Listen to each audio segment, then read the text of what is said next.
करेंगे कि इनको खत्म करके रख देंगे। इनका कोई दुनिया में नाम ही नहीं होगा कि इंडिया वाले कौन है, इनको कुछ जानता भी नहीं होगा। सिर्फ ये पता होगा कि इस दुनिया में मुसलमान है। इंशाल्लाह हम उनका 6 महीनों से पहले पहले खात्मा भी कर देंगे। वो हमारा कुछ भी नहीं बिगाड़ सकते हैं।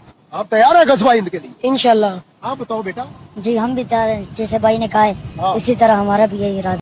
अजून नाकातलं शेंबूड संपलं नाही आणि हे अवलादी म्हणतात की गजवा हिंद करायचं म्हणून. आपण आपल्या मुलांना काय शिकवतो की भाईचारा, हिंदू मुस्लिम किंवा इतर धर्म इतर जातीमध्ये आपण भावाभावासारखे राहायचं. या देशामध्ये जगत असताना सर्व धर्म समभाव मानायचं. आणि हे अवलादी आपल्या हिंदूंना आपल्या देशात राहून आपल्याला चॅलेंज करतात, आपल्याला मारायचा प्रयत्न करतात. अरे नाकातलं शेंबूड संपलं नाही, भाषा बघा यांची. आणि तुम्ही म्हणता की हिंदू खतरे में नाही, धर्म खतरे में नाही. अरे ही कुठली भाषा? अरे हे काय तुमची मानसिकता आहे? हिंदू आतापर्यंत खतरे में नव्हताच म्हणे. नव्हताच तर या अखंड भारताचे एवढे तुकडे का झाले? अजून हे तुकडे करायला बसलेले आहेत. मला तुम्हाला सांगायचं आहे की मुसलमान सर्व म्हणजे प्रत्येक मुसलमान हा गुन्हेगार नाही आहे, प्रत्येक मुसलमान हा आतंकवादी नाही आहेत. पण ही अवलादी मुसलमानची कुठली आहे?